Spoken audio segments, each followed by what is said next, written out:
Having a tendency to be addicted isn't something to take personally. It's not weakness. It's just causes and conditions unfolding in our lives. Of course, it's important that we don't let ourselves off the hook. But self-hatred just tends to make us miserable, and addiction feeds on misery. So we don't blame ourselves. So first, with mindfulness, we recognize that we're doing something that's making us unhappy. You recognize that you're causing yourself to suffer. And now you can become aware of what kind of unhelpful mental habit has arisen. What's the unskillful activity that you need to switch from? In my experience, the three most common forms are: first, craving stimulation; second, craving attention; and third, becoming angry. Let's deal with those one at a time.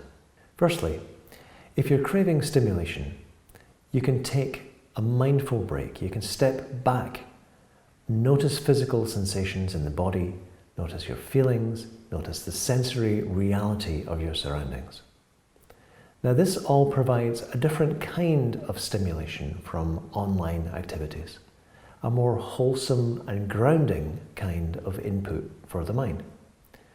And while online stimulation can never truly satisfy us, being mindfully aware of the richness of our experience does leave us feeling more fulfilled.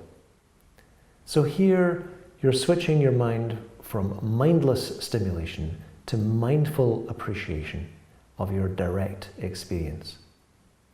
You can learn to trust that this moment is enough. You can be content right now.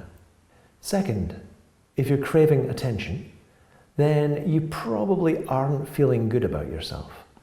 There's probably an underlying sense that you don't matter, or you're not a very good person, which is why you're dependent on seeking reassurance from other people. You're probably not valuing yourself or giving yourself appreciation. You may even be putting yourself down.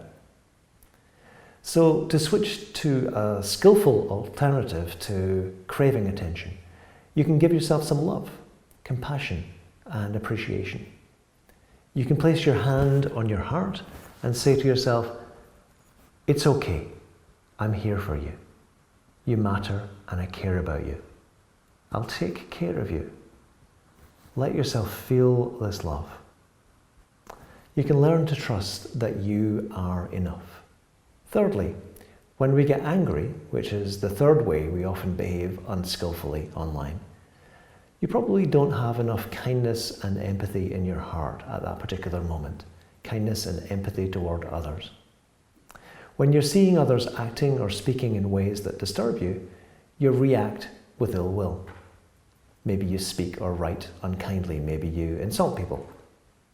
Switching to a more skillful way of relating means bringing more empathy and compassion into the present moment. So first, recognize that if you're angry or outraged, you're suffering. So once again, place a hand on your heart and offer yourself some kindness. May you be well. May you be happy. May you be at peace. And then remind yourself that the person you're angry with is a feeling being too, just as you are. They feel happiness just as you do. They suffer just as you do. They prefer happiness rather than suffering just as you do. And then, having connected empathetically in this way, perhaps you'll find that you naturally relate and communicate in a more empathetic and kinder way to others. Just a word about the image that the Buddha used to illustrate this tool. He said that switching our focus to a skillful object is like using a small peg to knock out a larger peg. I mean, that's what a carpenter would do to move a cartwheel, for example. Now, although you might think that the forces of addiction and anger are powerful, and your mindfulness and compassion are weak, a small pin can knock out a big pin. Your mindfulness or compassion, even though they may seem feeble, just need to be used in a directed way. And remember that when a carpenter uses one pin to remove another, it doesn't take just one blow of the hammer. It takes repetition. So don't be discouraged if it takes time to change your habits. Just keep working at it over and over again. So what we've learned here is that the first tool for dealing with unhelpful behaviours and mental habits around social media is to switch our attention to an object connected with the skillful, bringing skillfulness into our present moment experience. When you're craving stimulation, you can learn to trust the present moment. When you're craving attention, you can learn to trust that you are enough, that you matter, that you can support yourself. When you're angry, you can learn to trust in the power of connecting empathetically, first with yourself and then with others. And in this kind of way, you can switch from unhealthy ways of relating to social media to having a healthier relationship with them.